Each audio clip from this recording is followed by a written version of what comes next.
Why is preparing fish a political act? Preparing fish each oshogatsu, I buy a gleaming rock cod, pink, immaculately gutted. Each year, a respectable fish that does not satisfy, hard as I try to capture flavors once tasted. Grandmother's hands washing, scaling, cleaning her fish, saved each part, guts, eggs, head. Her knife rusted at the handle screws, ancient as her curled fingers. Her pot, dented, darkened, mottled with age, boiled her brew of shoyu, sweetened with ginger and herbs she grew, steamed with blood, water, nothing wasted.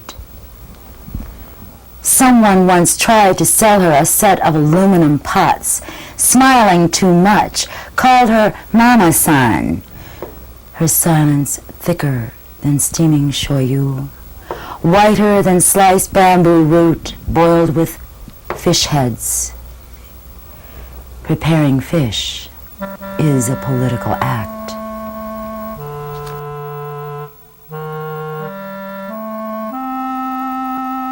Everything about her expressed the necessity for survival. So whether it was her ability to put food on the table, even in the most difficult of times, and when we were invaded with a drought, and we couldn't wash the rice thoroughly, and there were maggots in the rice, and she would be picking them out with her fingers, and she would chew them and spit them out, and like the younger ones in the family, she would make sure that their rice was uninfested. When it was difficult and there wasn't a lot of food, you remember your grandmother coming up magically with a wonderful feast. In my writing, I think that I am a lot of women, a lot of young girls with a lot of the pain and the desires and the dreams and the hurt that I have experienced in a lot of women. When I was coming up in high school, I envied so much the idealized looks of the white cheerleaders and the white song leaders and the princesses and the queens of their class, the popular girls.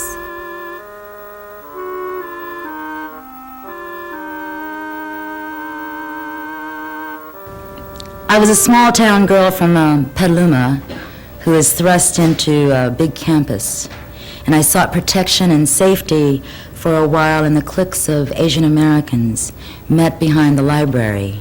Do you all still meet behind the library? Talked about dating USC boys, and even participated in starting a sorority, Theta Kappa Phi. And then I turned against myself and my community by denying my Asianness and wanting to be white. And I've created, through the years, a lot of characters who have bought the programming that white was desirable because we saw no images of ourselves. Do you still have the tennis courts by the gym with the big lights? I had a crush on this white guy, see? He was a track star, drove a blue convertible and had gray eyes. He dated my roommate in college, Becky Blomquist. God, I envied her. A 36C. One day, the track star calls up. I answer, and I tell him Becky's not home. And he says, he's calling me. Well, I'm shocked. But I told him I'd meet him in the back of the library. Wanted all my Buddha-head friends to see me walking off with him. When he picks me up, the Buddha-heads are snickering. I think yellow with envy. Me and gray eyes in his blue convertible. He parks near the tennis courts, deserted and dark, starts kissing me. The night sound stopped. The air started smelling of jasmine and silver stars. It was really something. His hands start up my sweater and he kisses my breasts. My sweater comes up over my head. Suddenly all the white lights go on. It was crazy, like a bomb had dropped, and I just didn't hear it yet. I look at him, and he's smiling like nothing's happening. I grab for my sweater and my bra, and I hear the laughter now like red rain. 3 of his friends from the track team turned on all the big tennis court lights, and now he is laughing too. Said they never made it before with a yellow chick. Wanted to find out if it was slanted too. And couldn't I take a joke?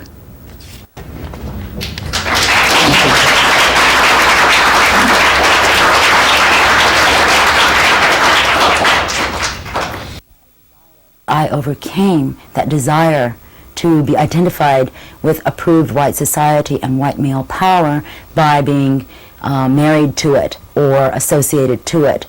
And I was married. My first husband was white, and I had a child by him, my daughter Tian. The French was boring. We love with great difficulty, spinning in one place, afraid to create spaces, new rhythm. The beat of a child dangled by her own inner ear takes Aretha with her upstairs somewhere. Go quickly, Tsukiko, into your circle dance. Go quickly before your steps are halted by who you are not. Go quickly to learn the mixed sounds of your tongue. Go quickly to who you are before your mother swallows what she has lost.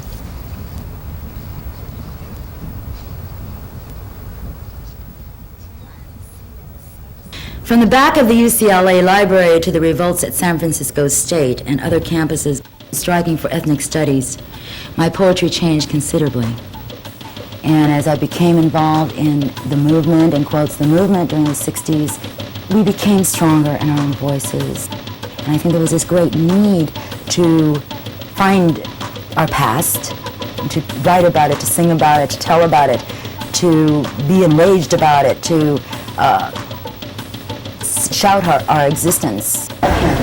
Here, this way, Katie, and this way. Right! Okay, good. So I suppose you need some words on this one, don't you? Yes, ma'am. Okay. Where we over here? Okay. Oh, okay, yeah. Will we learn we don't want a Central American Veterans Wall, or a South African wall, or a Middle East wall? We don't want any more walls. What we want is peace. 2, 3, 4, 5, 6. 2, 2, 3, 4, 5, 6. 3, 2, 3, 4, 5, 6. 4, 2, 3, 4, 5, 6. Poems kind of get required. How very moving it was. My husband, who is very inspiring to me in many aspects of my life. Had the dances. Soul food for Cecil. And dramatized. We prepare this meal together. I complain, hurt, reduced to fury again by their subtle insults, insinuations, because I am married to you, impossible autonomy, no mind of my own. You like your fish, crisp, coated with cornmeal, fried deep, sliced mangoes to sweeten the tang of lemons. My fish is raw, unshredded lettuce, lemon slices thin as skin, wasabi burning like green fire. You bake the cornbread flat and dip it in the thick soup I brewed from turkey carcass, rice gruel, sesame oil, and chervil. We laugh over watermelon and bubbling cobbler.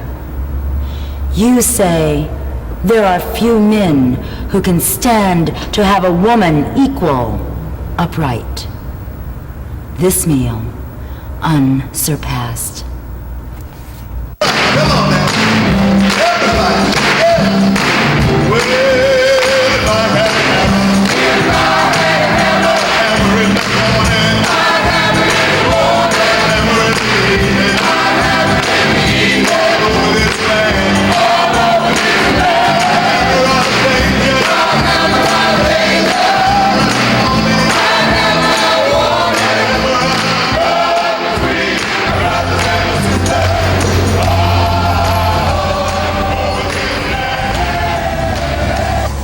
There are about 4,000 people who come through this building a day. So there are a lot of people that we serve. I think what Glide does for me, and I've been here over 20 years, my work here helps keep me grounded. We feed 3,000 people a day. How are you guys doing? We're doing all right. You guys all We got right? an apartment up on Farrell. That's great. We work with a lot of women, single women with children. We serve 400 kids a month from the Tenderloin who are living in homeless situation in a very comprehensive program. The Tenderloin area is the poorest neighborhood in San Francisco. As long as the poverty that exists in the ghettos, in the barrios, and the Indian reservations, as long as we remove ourselves from the plight of people who are ghettoized, then I think we are still incarcerated.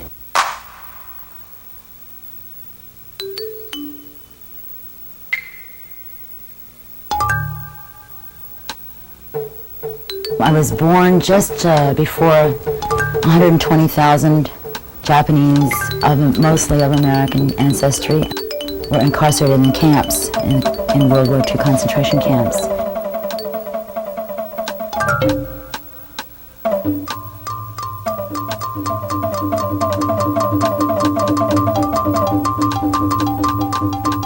My mother has not spoken about the camp experience for 40 years. And as much as I have been obsessed, almost, with finding out my history through her about the camp experience and her refusal to speak about it, many may say survived through their silence. We, the dangerous. I swore it would not devour me. I swore it would not humble me. I swore it would not break me. And they commanded we dwell in the desert, our children be spawn of barbed wire and barracks. We, closer to the earth, squat, short-thighed, knowing the dust better.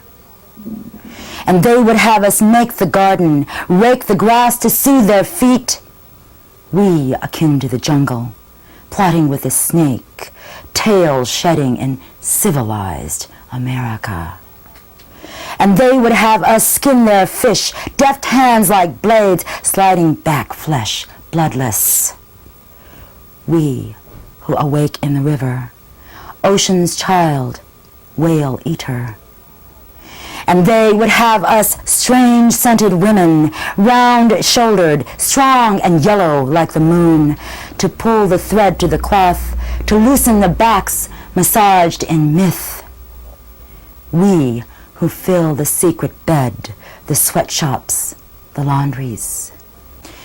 And they would dress us in napalm, skin shred to clothe the earth, bodies filling pockmarked fields, dead fish bloating our harbors. We, the dangerous, dwelling in the ocean, akin to the jungle, close to the earth. Hiroshima, Vietnam, Tule Lake. And yet we were not devoured, and yet we were not humbled, and yet we are not broken. For me, the camps live within us, that there is no escape from the camps. As long as Japanese Americans are isolated, as long as we feel that we've made it, as long as we think that the problems in South Africa, that the war in Central and South America is none of our business, we are still incarcerated in our feelings and in our minds.